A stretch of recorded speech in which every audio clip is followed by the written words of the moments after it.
sometimes we have multiple values in a single column, and then we can separate into multiple columns.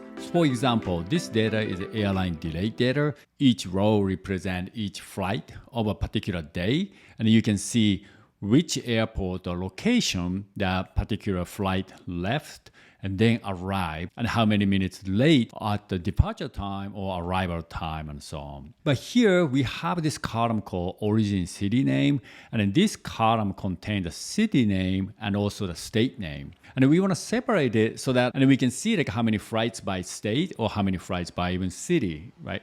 So we can separate this column into multiple columns, and we can do this quickly. First, we can select the column header menu, and then select the separate, and then there are two menus, separate columns to rows. In this case, we have sort of like a fixed combination of values, which is city and state. So in this case, we're going to select separate columns because we know we're going to have the two columns. Sometimes you have like a bunch of values, like a survey data or something, like multiple answer type of data.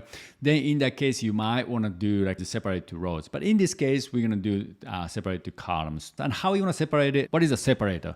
In this case, it's a comma separated values. So we're going to select that comma, and then it will open this dialog called separate to columns. You can actually click on run button, but the only thing is here, the new column names. So in this case, we know that we will create two columns because all the values we are seeing here is comma separated, but that's two values, right? So new column is going to be city, and another column is going to be the state. So we can say here origin city, maybe the second one to be origin state. And then if there are two commas, that means three values separated comma.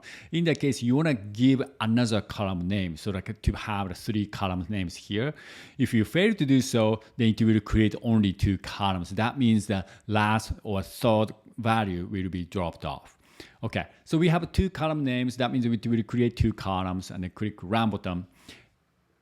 And as expected, now we have this origin city and an origin state. These are the two columns are separated by the comma. And once we get this, then we can go to the summary view and see which state had the most flights and so on very quickly. This separating single column into multiple columns is a very convenient way to count things in the data.